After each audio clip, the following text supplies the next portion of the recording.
So you're looking to get some red cherry shrimp and you're not quite sure how to take care of them or what you need to do to keep a successful aquarium with red cherry shrimp in it. Well, you're in luck, because in today's video I'm going to give you guys all the advice and all the things that I know about caring for red cherry shrimp. I've been keeping red cherry shrimp for the past 5 years and I know quite a bit, so make sure you stay around to the end of the video to listen to all the advice I have to give you.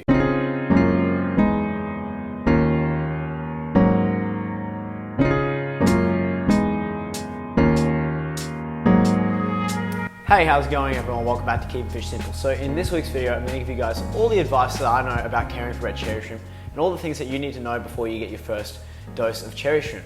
Now, if you're new to the channel and you haven't already seen some of my content, I make lots of aquarium-related information videos as well as entertaining ones, so please consider subscribing. Also, if you haven't checked out my Facebook group, it's down in the description below. Feel free to join that. We've got heaps of people in there at the moment and they're all just sharing a bunch of information and trying to make this hobby a little bit easier for everyone. So we're all sharing all our knowledge and asking questions, and it's a really good community. So make sure you guys go check that out. Alright, so without any further ado, let's get started on the video. So the optimal aquarium size for red cherry shrimp is pretty small. It's about 10 gallons is a really good size for your red cherry shrimp, because in that size you can see them really well and it's not too small for them to not be able to breed, and it's not too big so that they can't find each other and food and everything. So 10 gallons is the optimal size. I keep all my shrimp in small aquariums. I've got these 2 feet aquariums and I don't keep any shrimp in them yet.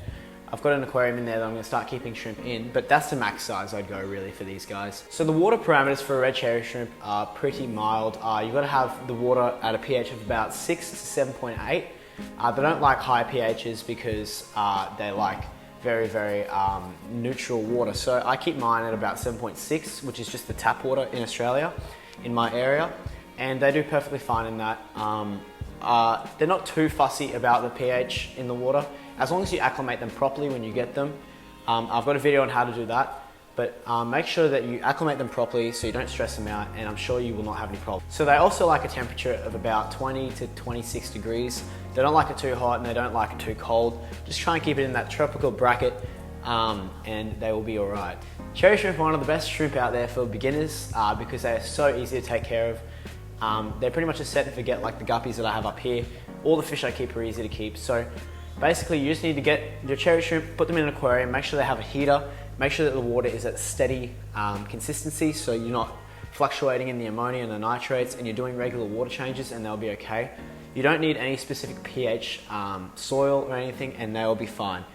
Feeding these guys is pretty easy. You can get lots of stock foods, like I have some Fluval little bug bite things that I put in there sometimes, and that's just the commercial products.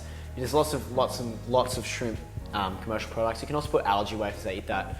They'll eat a lot of the waste from like leftover food from when you feed your fish in your tank, if you have a community tank with your shrimp in it. But you can also feed them things like zucchini and just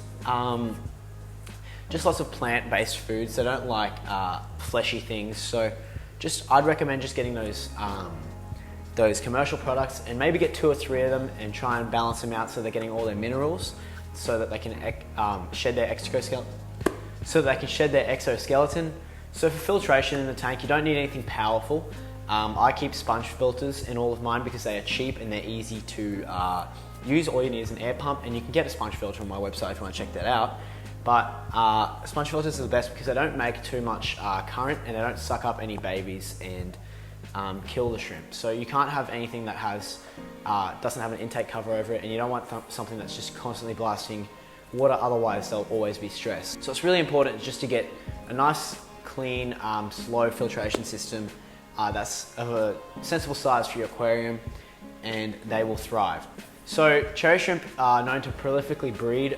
They can breed very fast because all the females will become buried in your tank within a month, and then they will have 30 babies each.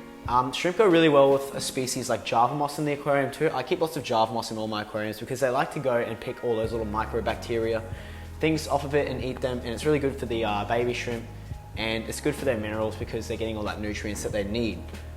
It's really good because they can also hide from other predator species of fish, like when they're small. So guppies can't get into that Java moss, and the babies can hide in there and eat and grow up and become mature adults.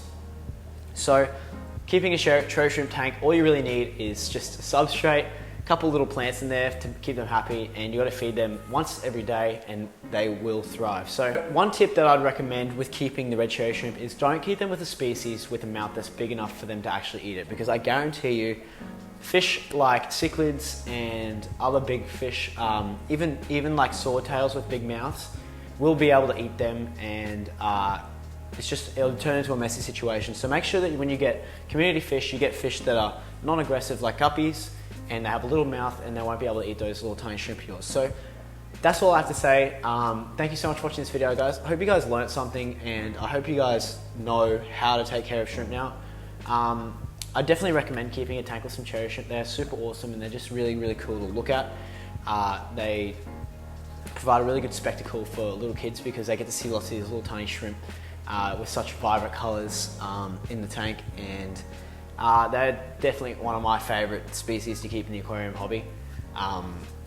Let me know if you guys enjoyed this video too in the description below, and leave a comment down there if there's something you'd like me to make or something you'd like to say, and I'll see you guys in the next video.